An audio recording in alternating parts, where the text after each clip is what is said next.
Welcome to the Nexus of Adventure, where stories transcend the page, a place where heroes and villains clash. This is Break, Battle, and Roll.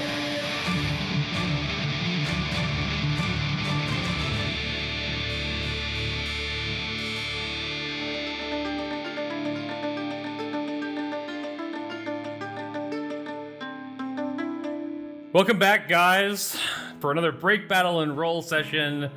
I am your Dungeon Master, Aaron Rollins, here with our three incredibly brave adventurers, starting off with Chad Stafford. Hi, my name is Timothy Biscuit. I have recently brought rock into my life and would like to bring rock to others. Oh, the rock is still with you, always. Be your own rock, Timothy. Do I hear Janelle Wilke? Are you here tonight with us? Your ears do not deceive you. You hear a Flowerkraut up in here. Yes. And I'm ready to break, battle, and roll, baby. Excellent. And I believe over there, sitting in the corner by himself, is Dustin Blechschmidt. As he should be. Yep, Sherman Gepherd here, and this doggy dog has been doing some snooping down a secret tunnel. Excellent. Excellent. Secret tunnel. Hey, can we get one from Yes, can we please, get from Gagelruck, please, in the back? Please. Secret tunnel. I can't believe he can still hear us. Yeah, he's like just back there singing it while you guys are adventuring. He's rocking back and forth, crying. Secret tunnel. Secret tunnel. All right, guys. How about a little bit of recap about what happened last time? I love that. Timothy, Flowerkraut, and Sherman followed Sir Giggleruck's advice in seeking out more answers behind Sebastian Bergwall. By pressing a secret brick that Timothy would later receive sage advice from, the far dungeon wall slid to reveal Sebastian's secret study. Oh. Inside, the young bullywug's notes were found detailing his thoughts on some of the surrounding province representatives, namely the Niddleposh twins, Baroness Moaz, Healamansur, and even notes regarding Sir Giggleruck. In addition, the adventurers found Sebastian's spare key that opened the secret hatch in the floor, leading down into the secret tunnel that led into the Bergwall abyss. Timothy spied upon two Zavarts performing an abyssal summoning. They did what? They farted? Zavarts, don't make fun of them. They farted everywhere. There was a lot of fart going on. I mean, they tried to fart, but they couldn't out-fart good old Flowerkraut. Yeah. True. You can try, bitch. Timothy spied upon two Zavarts performing an abyssal summoning, to which the party was discovered and promptly attacked for having seen too much. All right, roll initiative. Here we go. That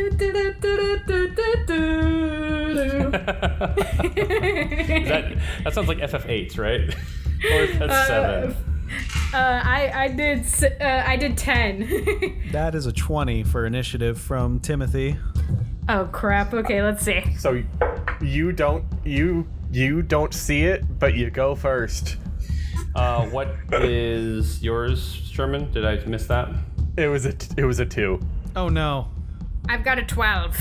I guess I just see Sherman like bare his teeth and I'm like, what is it, boy? What is it? Oh, the hackles are up. So, as high of an initiative as Timothy rolled, the little demon goes first. How dare you?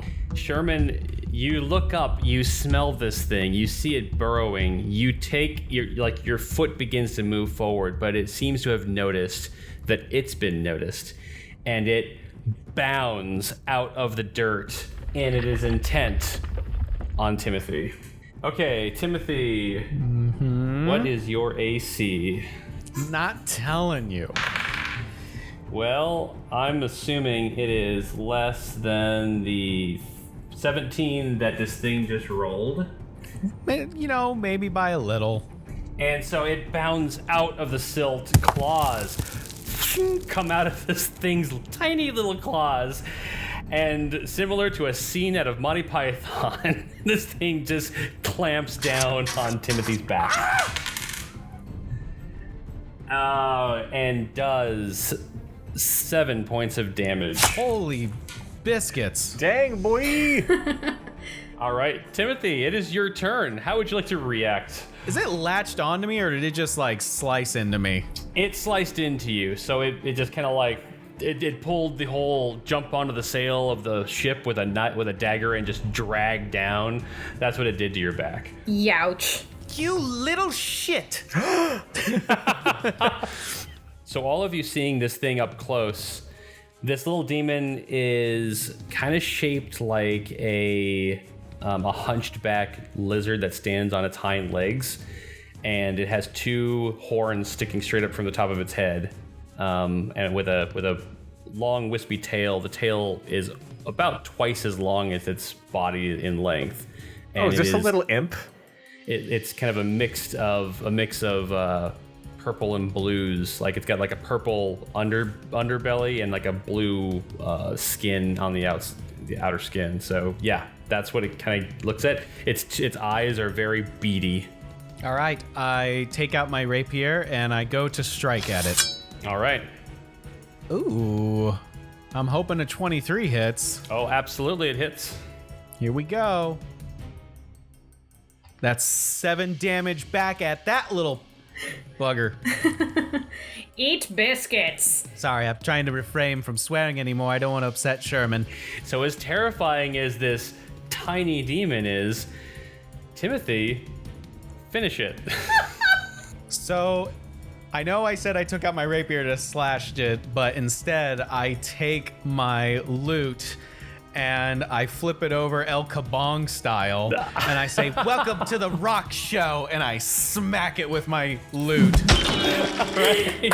You send this little demon flying across the room, and it just splats against the far wall. As you notice, both of the blue-skinned guys come kind of running out from the shadows.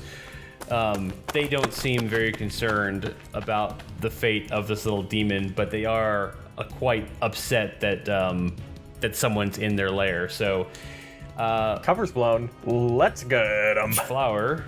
Hi. Okay, Flowerkraut, you're up. Oh man, are we still in combat?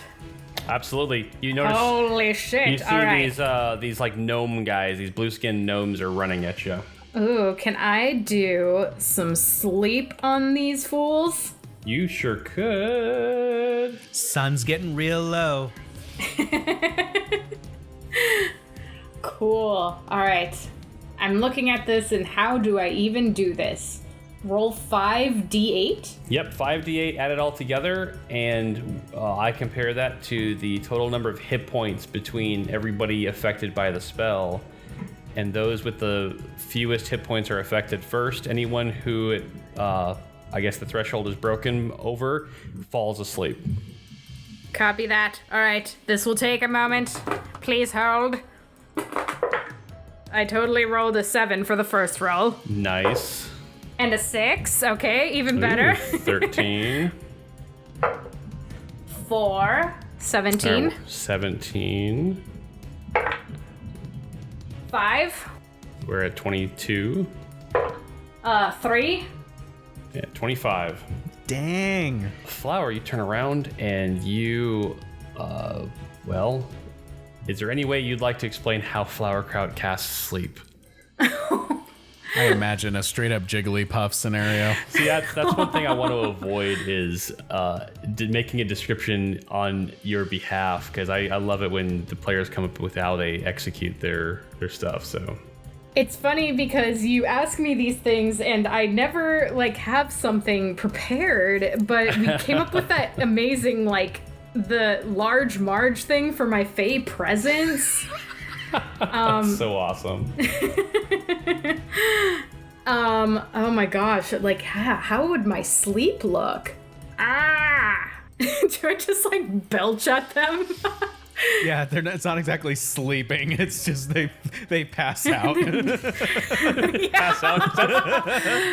I do the sexiest turn at them because I was originally facing the other little impish creature.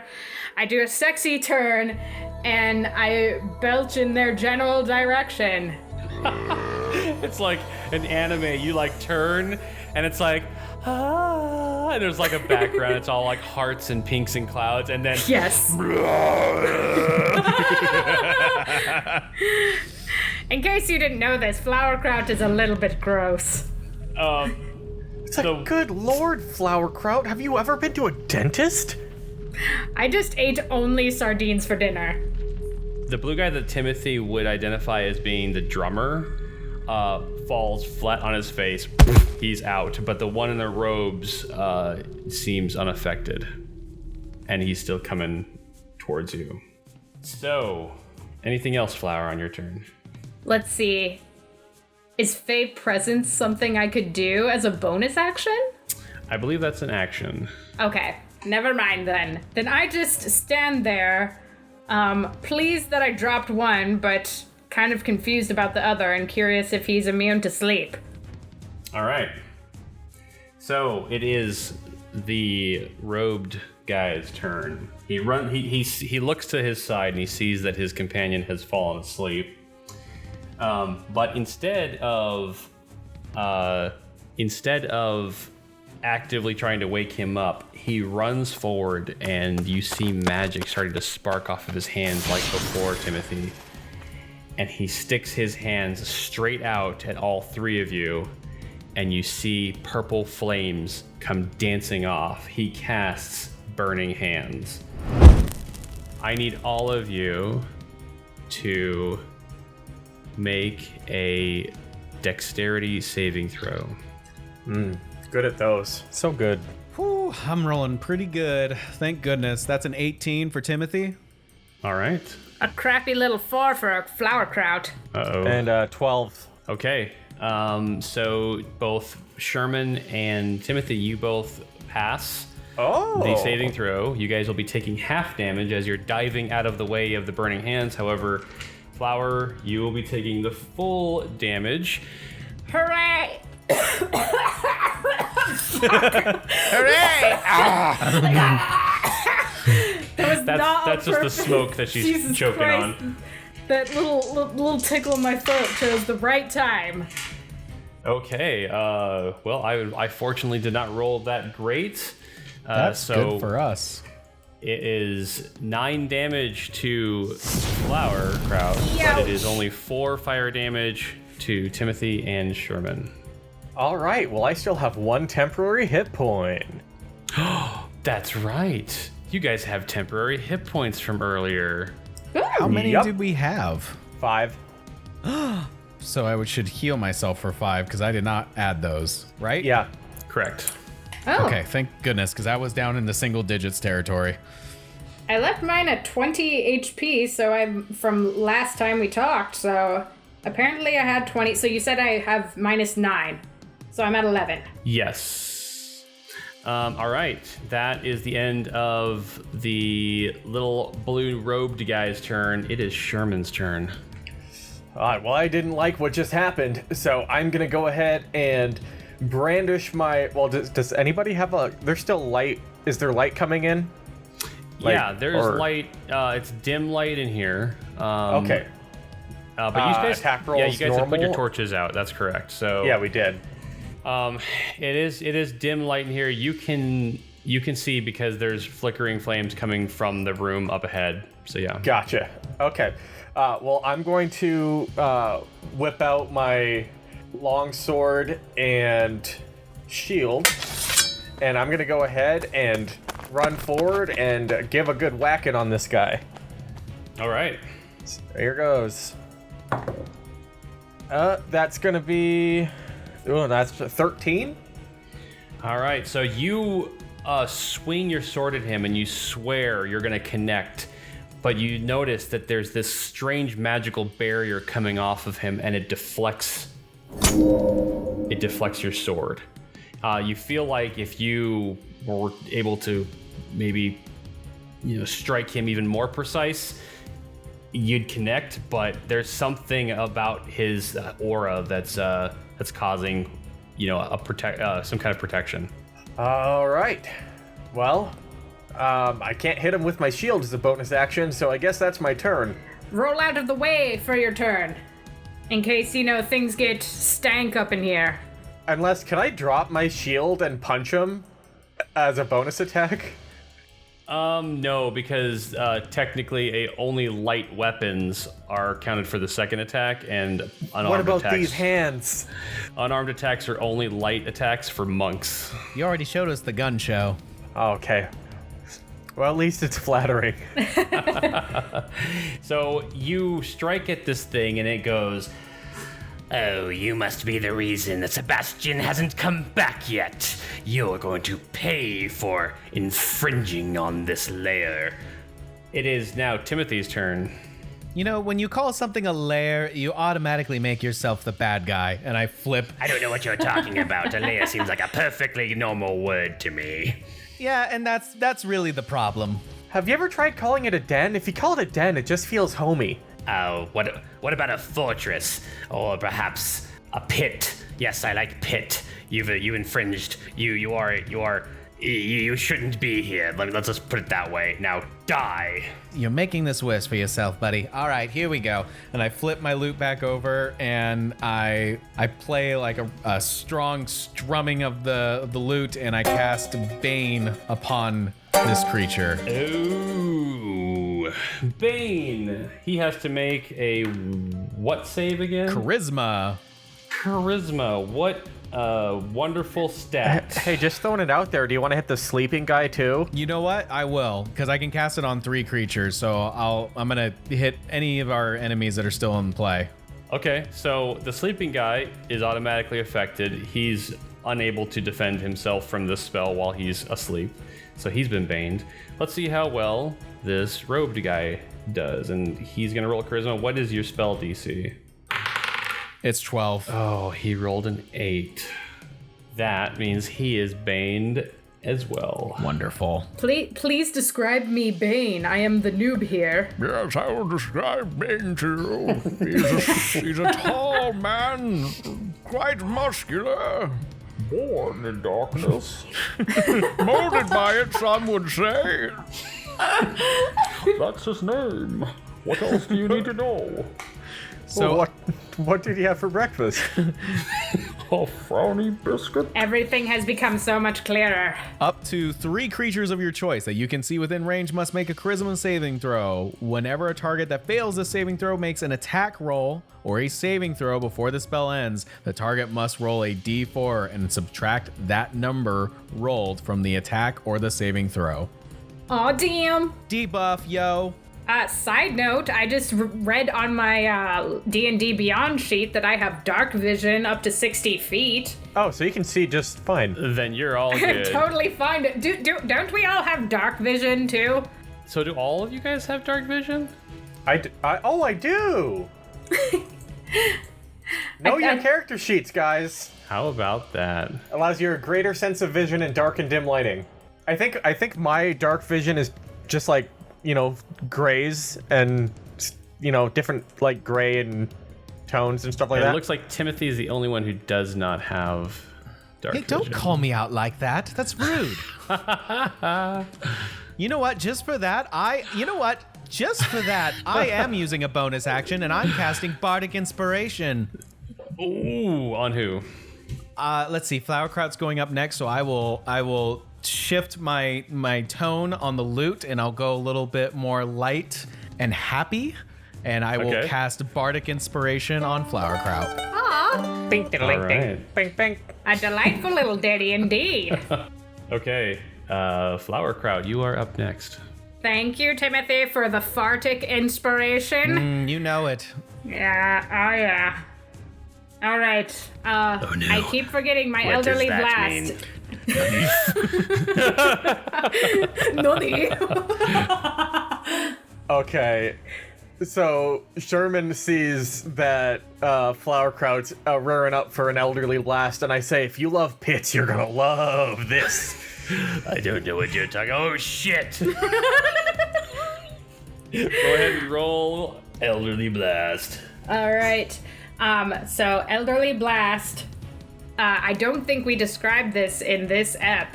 It is a beam of crackling energy that streaks toward a creature within range. and I do shoot it right out of my bun cheeks. So it is How wholesome. it's quite pungent. Stings the nostrils. So yeah, Timothy gave me literal fartic inspiration, like. See, Sherman, this is helping. You can't be jealous. This is helping. What does the fartic inspiration add to this, by the way? You can use it if you need it. Yeah, you roll a d20 to attack as normal with your bonus, and then if you want to add the bardic inspiration, you roll an additional d8 to add to that. D6. Oh, is it D6 right now? D6, Okay. yeah. So I have to roll to start Just out. to remember, 13 didn't do it. Yeah, you can choose whether or not you want to use the bardic inspiration. Oh, okay. I don't need it. I don't think I need it. I got a 17. Ah, spell attack is +5. So you rolled a 22. 22. All right. Yeah. Yeah, exactly. Sherman turns, says that to this guy, and he's like, "What's to be afraid? Oh shit!" And you just railgun through this guy. Go ahead and roll your My damage. dammies. Yes. Okay, so this is the 1d10. There will be nothing left of him to bury. The spindle thing that I tried to pass as a d8 before. Yes, the one with the 0 on it. And then I add proficiency bonus to that? No, your Eldritch Blast is just +3 because you have Agonizing Blast as a Eldritch invocation. Oh, warlock thing. So then, yeah, I got a 6 + 3, so 9. Oh yes. So you elderly blast this guy. He takes it right in the chest, and you see his nostrils flare up as he gags and bends over and goes, "What abomination is this?" I'm shocked he's keeping his mouth open. You shouldn't talk. You really shouldn't. Okay, yeah, he slides back a couple feet, and he looks up and he goes, "You call that an Eldritch Blast? What blasphemy!" And the blue guy channels his purple and blue energy into his hands, and he places them right down into his crotch, and he Ew. pulses forward and sends an Eldritch Blast right back at Flowerkraut. Ah. Fuck. Did you DX crotch chop at us? It's the Gallic gun versus the Kamehameha wave right now, and I don't know who to root for anymore. And he rolled a 16 to hit. Shit. Okay, that hits. I'm at an 11. But he only does 5 damage with it. Wah, wah, wow. Wah, wah, wah. Definitely not as potent as Flowerkraut's. Certainly not. I do have 6 HP now. Oh. Yes. I will heal you on my next turn. He then runs back over. He runs over to his companion, gets down as though he is going to try to wake him up. But he can't because it takes an action to do that. It is Sherman's turn. Sherman, if you want to hold your action, I can cure wounds Flowerkraut, and I can give you bardic inspiration to make sure you hit on this next turn. I mean, I think I'll be all right, but if you wanna.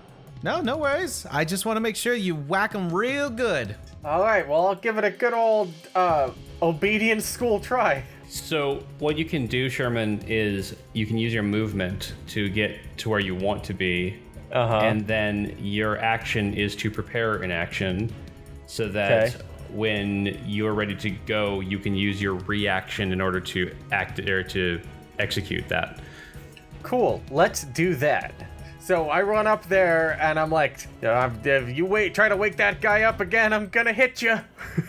So the reason why they do that is in previous editions of D&D, when you would hold an action, it would change your place on the initiative tracker.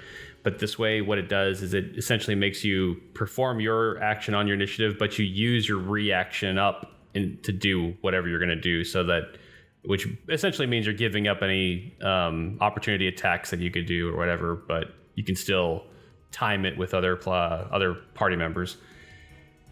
So, okay, Sherman, you run up, you point a finger at this guy, you give him a warning, and Timothy, it is your turn. All right, I'm going to cast Cure Wounds upon Flowerkraut. Thank you. And let's roll for it. Oh, that's unfortunate. Wow. Wow. I rolled a 1 on a D8, y'all. You hate to see it. That's a 3. I'm giving you 3 hit points. You really do hate to see that. I take it. Thank you. Yep. The sound file on that should be like a strum of the lute, but you can hear one of the strings like snap. Ah, crap. Sorry, it's really dark in here. And I don't have dark vision, apparently. Can't see what I'm doing. It's not the vision that matters, Timothy. It's your heart. Hey, listen, do you want me to learn on my own, or you want to keep ringing in my ear? Just pick something, Rock. Now he's spicy towards the rock. This has been a really transformative experience for you, Timothy. I'm just mad. I broke a string. I'm gonna steal that guy's drum. That's what I'm gonna do. This is gonna be a drumming episode now. Timothy is his own rock now. He's over rock assistance. All right, and then I will cast my last bardic inspiration upon Sherman. All right. So now you also get the D6, like a D6. I will go ahead and set that D6 aside so I remember. Also, don't forget about this guy's Bane, Aaron. Oh, yep. You're right. So you got the bardic inspiration, Sherman. Are you taking your reaction now, or are you waiting? I will go ahead and I'll be like, oh, I feel it. The time is now, and I will roll my attack. Okay. And I will use my I won't. I won't use my inspiration for that. No, I just miss. Oh no! Wow. I'm like, yeah, I'm feeling really inspired, buddy. Sherman, you just can't hesitate. It's like with the horses. You just have to see the action and then will the action. The acoustics in here are terrible. It's like the whole thing's filled with popcorn. God damn this popcorn ceiling. It just keeps absorbing all the sound. Who even designed this? It's useless. I mean, it barely absorbs sound. I point at the guy. I'm like, listen, buddy, I'm missing you on purpose because I don't really want to hurt you. But if you keep things up, you're going to get a good thrashing. He seems to not even acknowledge your presence there. You just swing the sword and it just goes completely wide of him, hits the ground, and he's just kind of like crouching down over his friend or getting ready to start waking him up. Flowerkraut, it is your turn. Oh crap, okay. I think I need to blast him again. You still have your inspiration too, so if you need it, you got it. I do. Okay, yeah, I'm gonna blast him again. All right.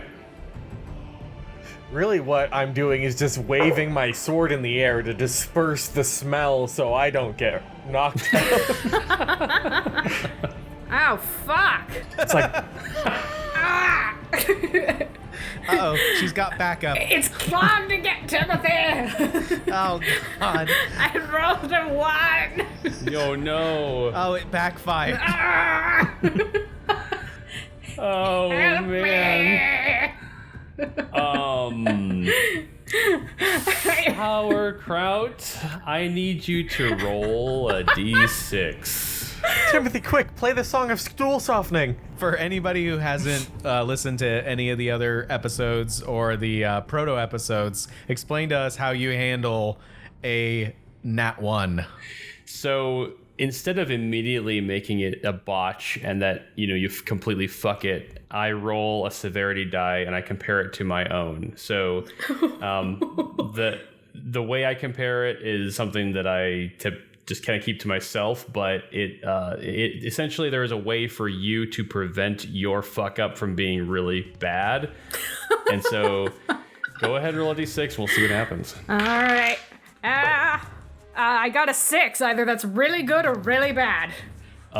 So you fire this thing and it grazes past Sherman. Oh no. However, Sherman, you wave your sword fast enough Wafting. to disperse it. Wafting in your general direction, you miscreant.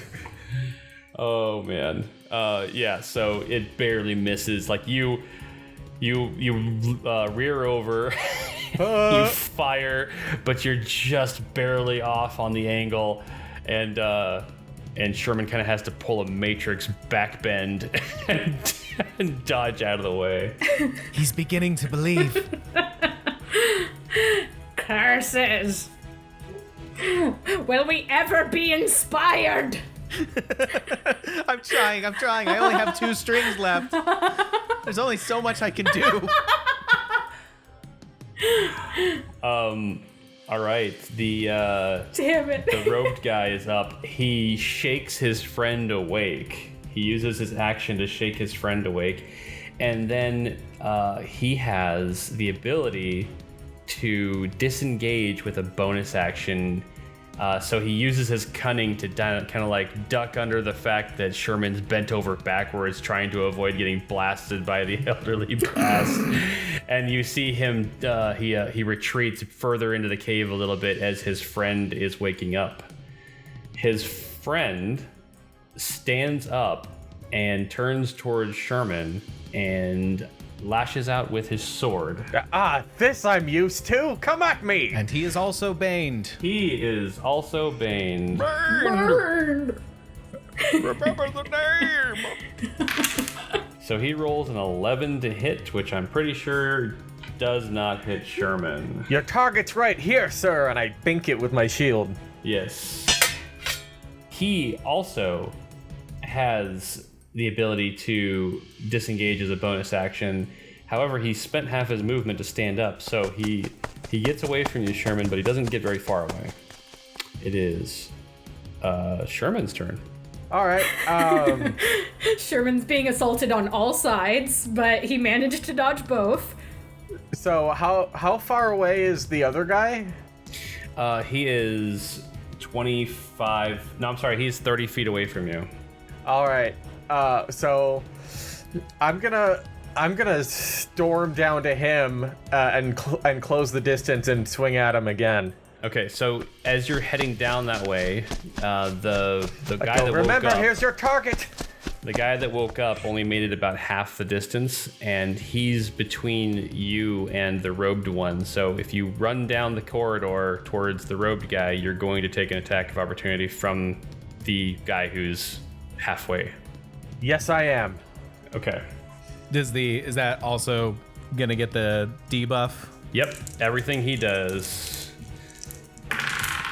Oh man, he rolled a 5, and then the Bane took it down to a 1. So he completely whiffs, and then his short sword goes flying out of his hand and hits the side of the cavern wall. It's like, oh, come on, man. I was pointing the shield at you. You could have at least hit the shield. Yeah, well, damn it. So you make it all the way down to where the robed guy is. All right, your butterfingered friend is done for. I knew I shouldn't have spent my action waking him up. He's useless. What? When did I suddenly turn into a slightly posh man? I don't know what happened. All right, so that is going to be Your butterfinger buddy. a 19 to hit. Oh, absolutely. All right. Here comes it's the diamond. Here comes the slam. That's going to be 8 dammies. Whack. Oh man, he's hurting. He's not happy. And he grips his arm and says, looks like the dog needs to be taken down. And it is all the way up to Timothy's turn. All right. So we got both of these guys are running, but I'm wondering which one of them I should go after. Flowerkraut, if I help out Sherman, will you be able to take care of the sleeping guy? One can hope, yes. He's not sleeping anymore, is he? He's sleepwalking. He's sleepwalking. That's how I like to picture him. Just a sleepy dude. He's a sleepy boy. Yes, I can take care of him, I'm sure. So the robed guy is about 45 feet from you, Timothy, because he he had some distance between you guys when he cast the burning hands, and then he took off running further. So that's the distance between you and him right now. Yep, I am thinking I'm going to run as far as I can, and then I'm going to throw my daggers at him. Okay, you run 30. You pass up the sleepy guy, but who has lost his sword, and go ahead and throw. Nice job, buddy. Keep your chin up. It only gets better from here. Sometimes you have to hit rock's bottom in order to climb your way back up to the top. Well, I certainly hit rock. Everybody's hitting rock up in here. I believe I can throw 2 daggers and use my reaction. You can use your bonus action to throw a second dagger. Yes, cool. All right, so here comes the first one. That's not gonna work. It's an 11. Yeah, that seems to do the same thing what Sherman had experienced. The dagger flies at him. It looks like it's going to hit, and then pew, it just gets deflected. Biscuits. All right, here we go again. I'm gonna throw my other one. There's a 14 hit. A 14 also bounces off of him. What a bummer. Tink, tink. And the sleepy guy turns to you and goes, "Looks like you're hitting rock as well." Oh, you have tested me. He is his own rock. Flowerkraut, it is your turn. All right, so I'm facing off against Sleepy Boy, huh? Is he classified as a humanoid, by the way? He is. Okay. Can I try Charm Person on him? You can. All right. Do I have to first roll to see if I can hit him? No. So this will essentially, he's gonna have to roll to see if he doesn't get charmed by you. So it says He has to roll a 13. it must make a wisdom saving throw. And it says it does so with advantage if you or your companions are fighting it, but it's baned, so it's gonna roll with advantage, but it is going to still be debuffed. So here we go. It rolled the lowest roll was a 13. Oh shit, their wisdom sucks. The Bane die, you should be proud, Timothy, was a 4. So it actually took his roll from an 11 down to a 7. So yeah, he does not resist being charmed by you. It says the charmed creature regards you as a friendly acquaintance. When the spell ends, the creature knows it was charmed by you. So yeah, it it turns around and you see Sleepy Boy just gonna go, "Oh, hey there, long time no see." It's been a while. It really has been. How are you? It's been too long. Man, it's weird seeing you down here, huh? Yes. Do you like the place? We've been trying to fix it up. I see you haven't removed your popcorn ceiling yet. You don't like it? I thought it was kind of vintage, you know? It really collects all the allergens. It's murder. I swear. Oh, yes, I suppose over time that would happen. You have a good point. I do appreciate all of your advice. I always have. It's been so long. Whatever your name is. You can call me Flower. Yeah, of course I can. I don't know why. I don't know why you forgot. I'm quite wounded. I don't know why I forgot. Okay, I don't entirely know the nature of this spell. Can I, tell him to do things for me, or is he just my pal now? You can make suggestions to him. He's not completely under your control, but he's friendly now. Can I make a persuasion check and be like, listen, your buddy over there, we're chasing him down because we just saw him knock your ass out. Do you want to help us beat him up a little bit, teach him a little lesson? Go ahead and roll a deception check. Okay, let's see. Wait, let me look at my deception. Ooh, my deception is so high. Nice. All right. Got a 16 plus 5, 21. Whoa.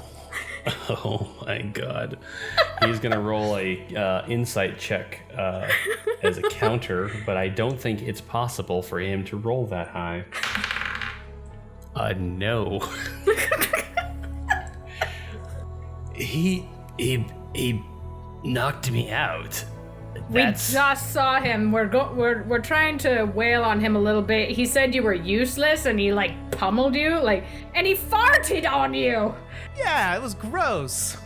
This guy's a real jerk. If you smell some residual stank, that was totally him. That bastard. It really hurts. He grabbed his crotch and then farted, and it was just horrible. Let's get him.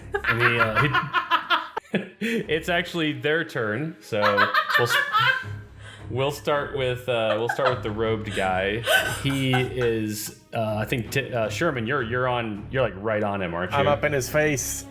Okay, he is going to use his cunning ability to use a bonus action and disengage from you. He moves away. He then turns around. He sees Timothy coming as well, and he he points at both of you with his fingers. You see them sparkle with purple energy. Oh, he's doing finger guns? Yes, he's doing finger blasting. He actually fires Scorching Ray. So he creates 3 rays. He's going to fire 2 at you, Sherman, and 1 at Timothy. Okay. And he's baned, so he has to roll to hit with each of these, and they're all going to be debuffed. So the first attack is going towards Sherman. The first 2 attacks. He crits. Oh. Of course. He crits. The Bane does not eliminate the fact that it's a crit, but we'll go to the next one. The second one, he rolled an 11 up to 14, minus 3 from the Bane, back down to 11. So the second one misses you. And then this will just be like getting hit by 1. This is fine. And then or getting hit by both of them. Timothy. I just imagine that this is fine mean, but instead of that dog, it's Sherman. He's on fire. Timothy, your AC is probably probably more than this because he rolled an 11 to hit you. Yes, it's a 12. Okay, so the purple beam flies past you. However, for Sherman, you are going to take from the first beam. Ooh, doggy. That didn't sound good. Yes, he is. Yes, he is, in fact. You're going to take 19 points of fire damage. What? Holy cow, Sherman, are you still up? Barely. Oh. Wow. He's on his last little leg. Oh, my pelt. My beautiful pelt. Ugh. So one of these beams just absolutely cuts through your armor, through your fur, and it even singes the end of your tail a little bit. Sherman, no! He's like, damn dog, why won't you just die? What did you just... Ow, ow, ow. Ow, ow. What did you just say to me? Ow, ow, ow. Meanwhile, his friend goes running past you, Timothy. Like, you piece of shit, I trusted you.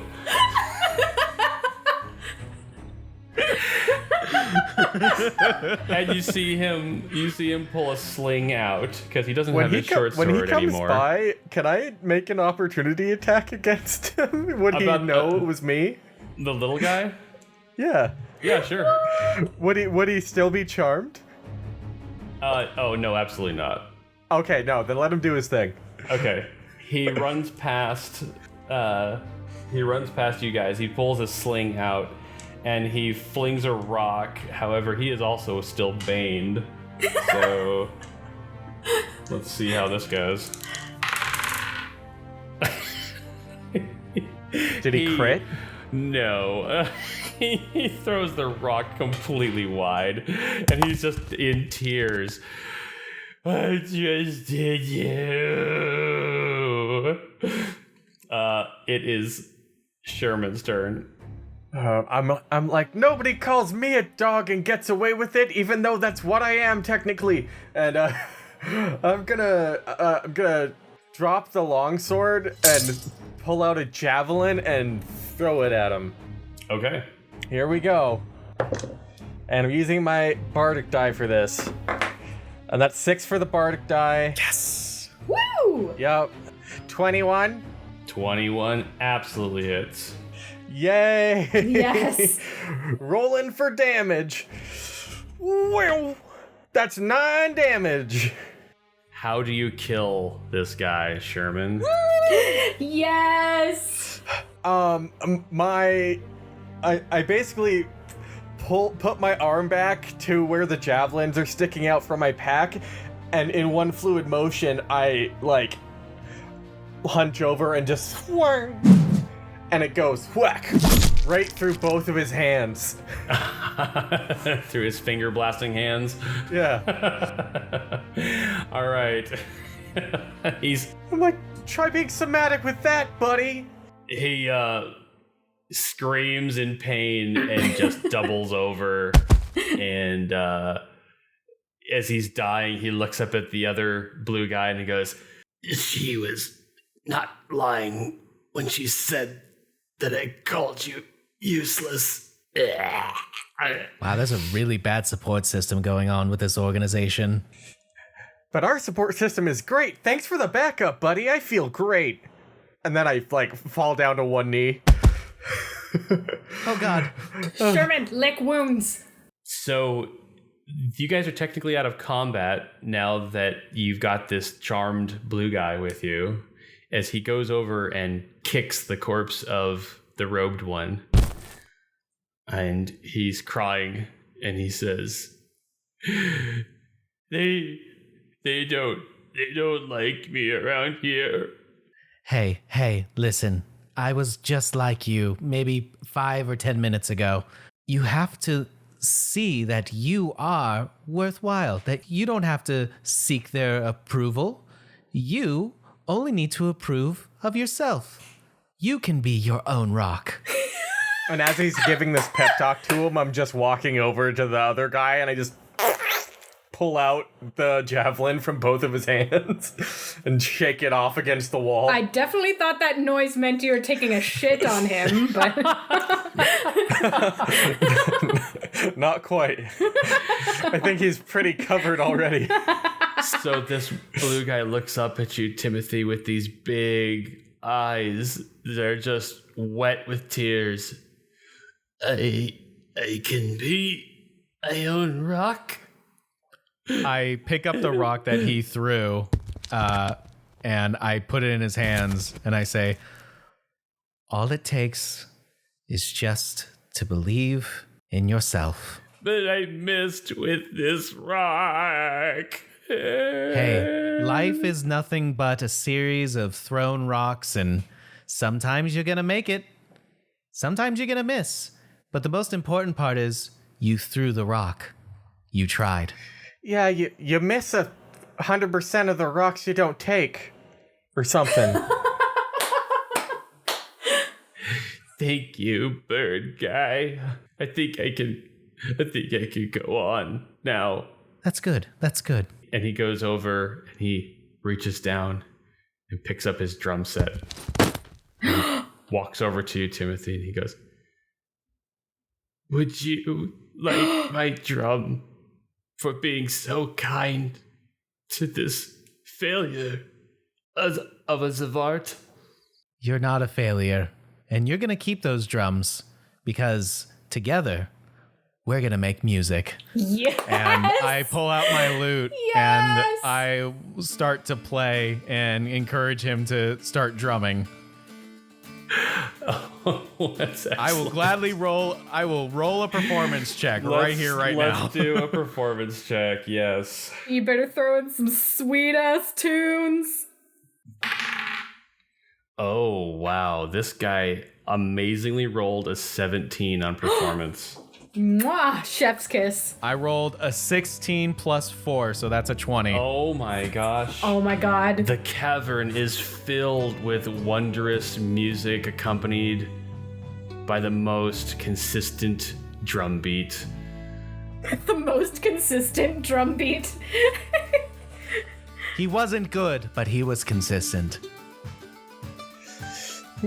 It sounds so beautiful, it almost makes me not need the burn cream. Oh But I God, think I Sherman, need some- I'm so sorry. I got caught up in the moment. You know, it's just I- ever since I accepted rock into my heart, I feel that I need to bring joy to others. But You know here, what? let me cast. It's okay, man. No, it's okay. It's okay. Sometimes you gotta dance to the beat of your own rock. Listen, I get it. friend, are you able to cure wounds by any chance? Could you heal our friend here? I don't know magic. Oh, listen, that's okay. Your drumming is enough magic I need, and I'm gonna cure wounds, Sherman. Okay. Oh, thank you. Okay, I will gladly All right. accept your cure. And It's not much, unfortunately. It's a 5, so you're gonna get 5 HP back. 5 back. All right, and I'm just gonna go ahead and lay on tongue for 1. Play on tongue. I love it. Oh my gosh. Lick wounds, baby. Oh, I mean, it still hurts, but it feels a little better. But I probably shouldn't be doing this. I pull Timothy aside real fast, and I say, "Hey, do you mind introducing yourself to him and then asking him his name, because I cannot blow my cover that I don't know him." Oh, that's a good idea. Yes, I will do that. Thank you. Well, my friend, how are you feeling? You feeling a little bit better? Yes, you've made me feel better, Birdman.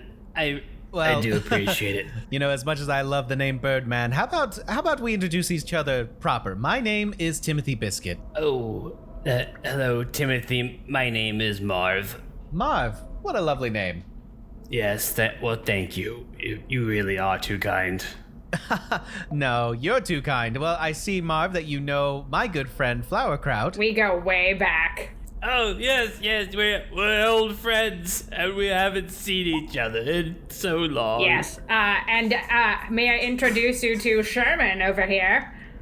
Oh, hey. Hello. He's a very good boy. I'm just hanging out. You know, you gotta hang loose. That's a thing that people do, right?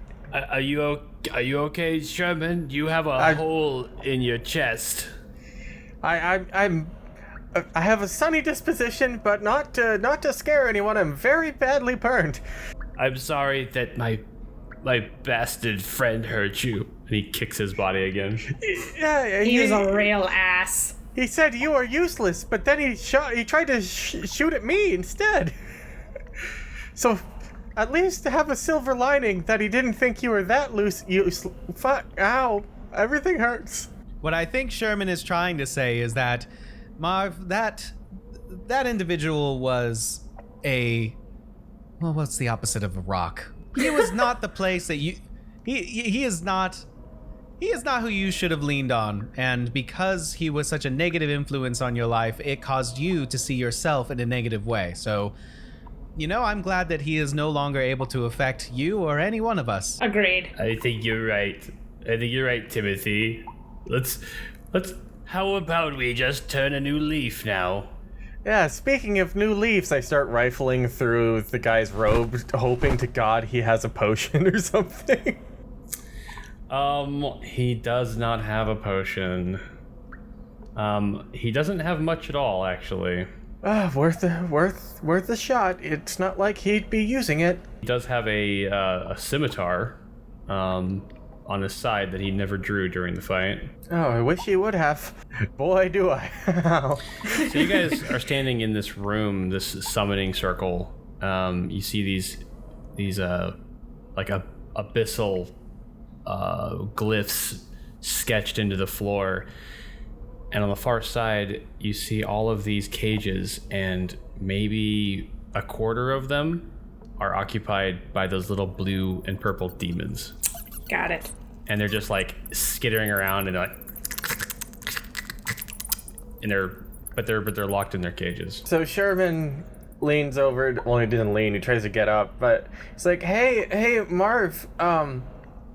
So what's the circle for?" Oh, this is where we sacrifice people and summon the quasits. And he points at the demons in the corner. Oh, that's interesting. Well, what are those for? Those are for to kill people with. Oh, but I mean, why would he go and do a thing like that unless you had to? That's how we get closer to summoning Rexivort.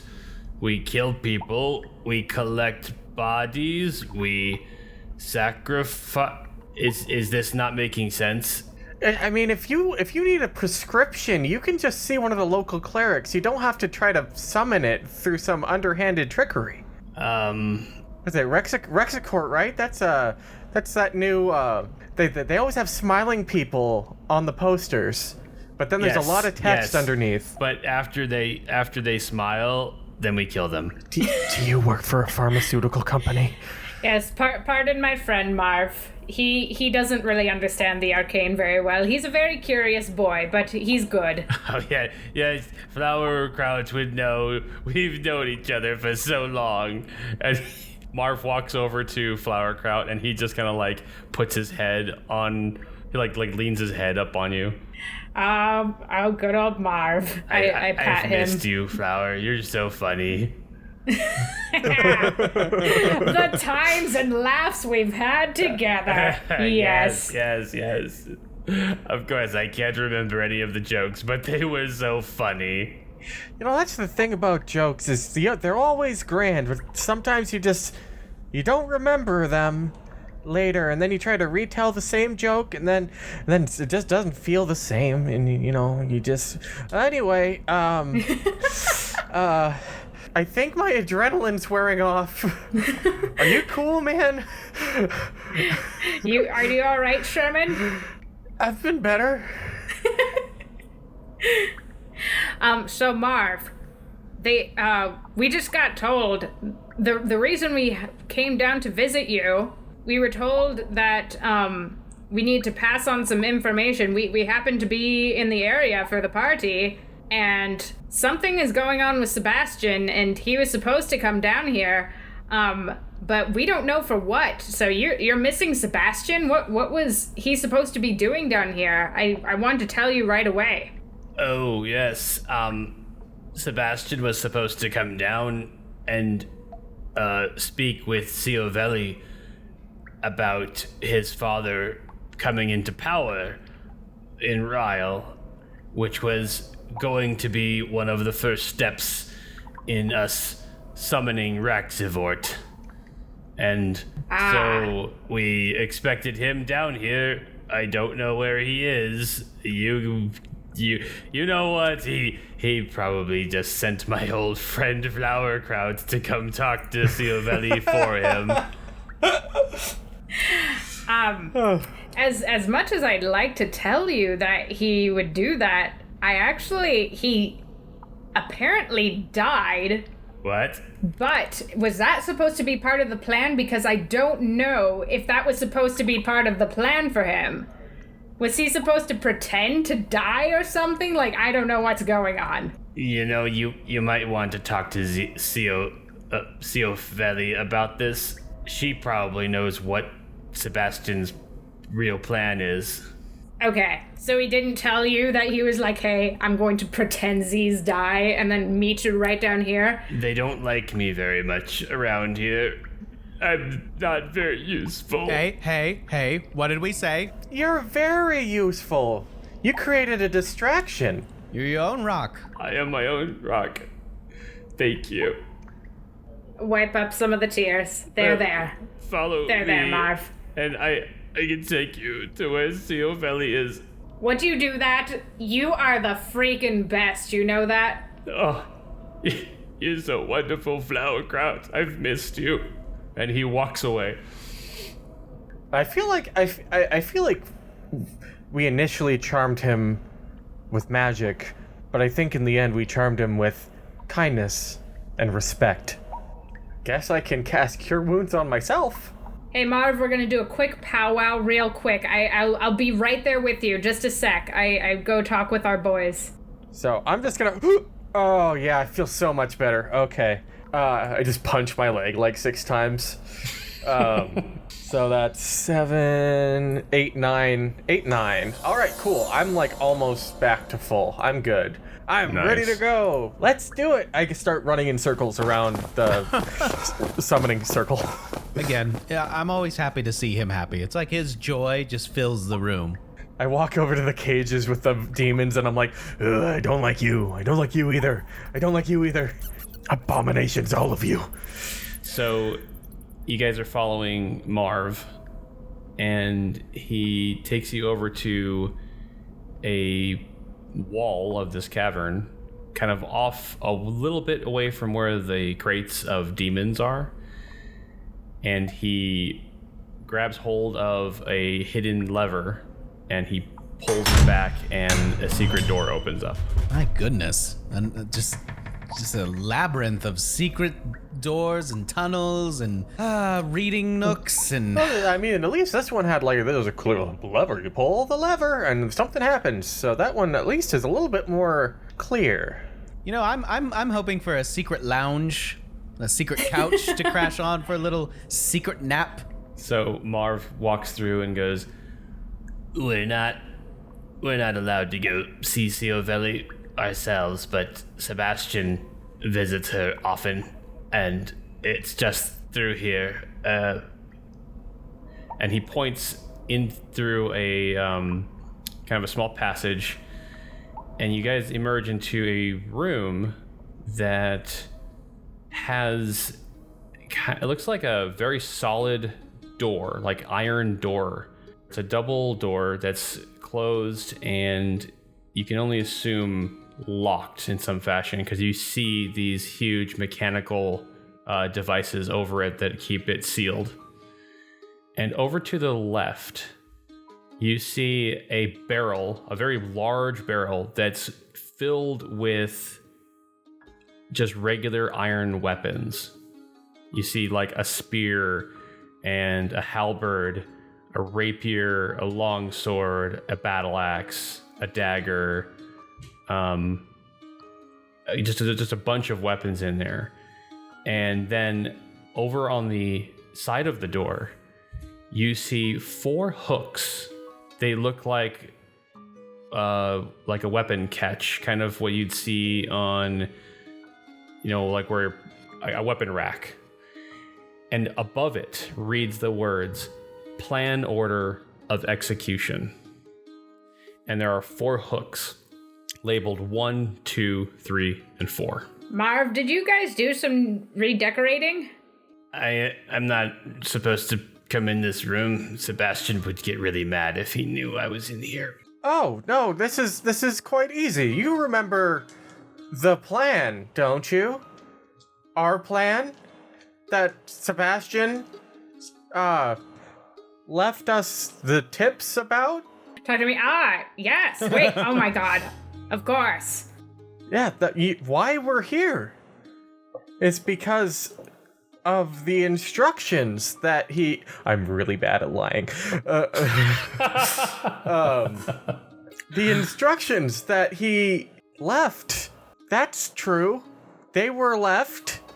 The instructions. All right, yes, that slipped my mind. He passed me so many Post-it notes, to be honest. Like, I shuffle through some of them. I mean, look at some of this hot goss. Holy crap. But yes, the plan. Right. I'm trying to think back to what each person had in the dinner party. So, what Sherman remembers on hand was that the halflings were all about daggers. I believe Moaz's guards had short swords, but Moaz did not have an actual weapon. Moaz's entourage were all equipped with rapiers. Rapiers, not short swords, my bad. Gugglegruck or Bubblegruck or Grungfriend, Giggleruck, that's it. He had a sword. He had a long sword, didn't he? Yes. Then I don't recall. The only thing I don't recall is what the lizard folk heel had with his party. I feel like halberds make sense, but I don't remember.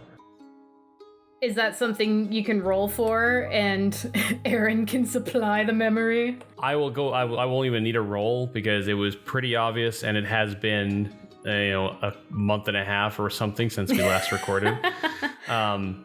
So the lizard folk were all carrying battle axes. Battle axes. Okay. So we have axes, rapiers, daggers, and longsword.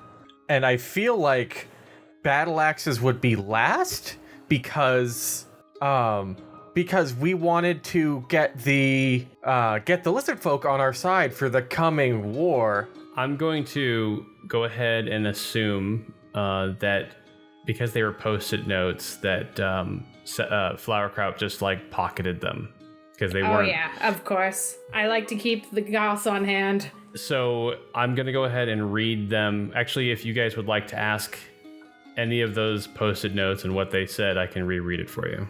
Hell yeah.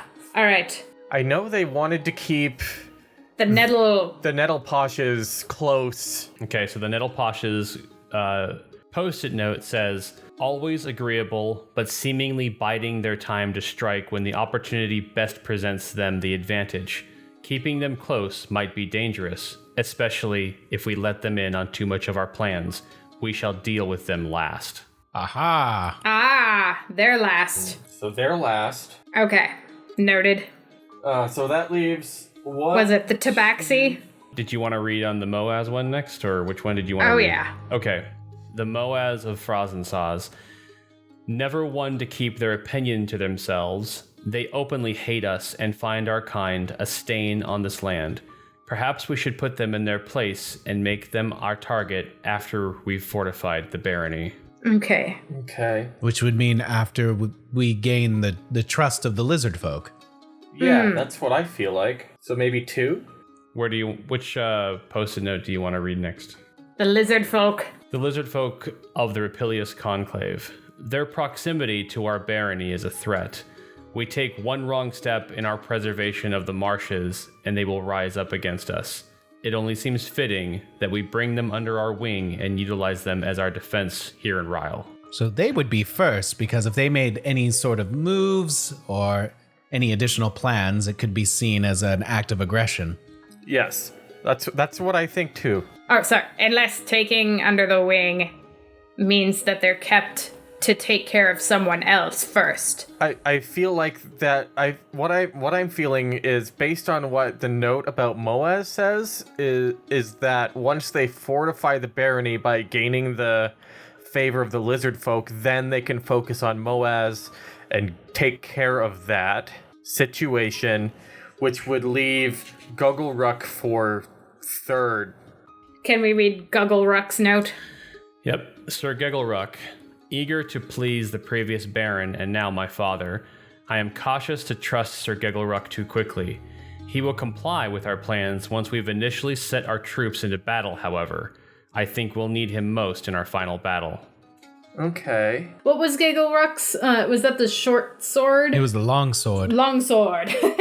All right. So they said they were dealing with the Nettle Poshes last, but does that mean last before the final battle? So technically Guggleruck would be last? I think you're on the right path with that. So do you guys think it's Lizard Folk, Moaz, Nettle Poshes, Guggleruck? It's worth a try.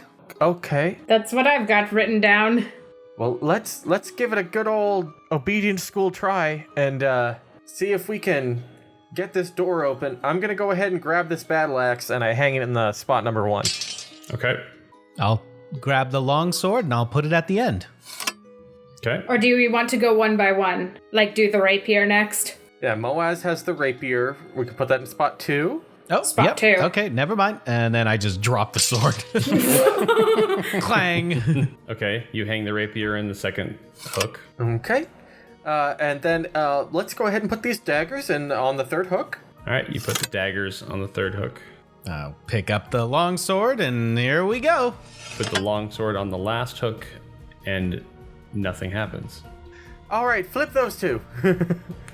The daggers and the long sword? Yeah, let's try that. All right, you take the daggers and the longsword off the hooks. You put the longsword on the third hook and the daggers on the fourth. And you see all 4 weapons click down. And slowly, all of the mechanisms unlock and the door begins to slowly open.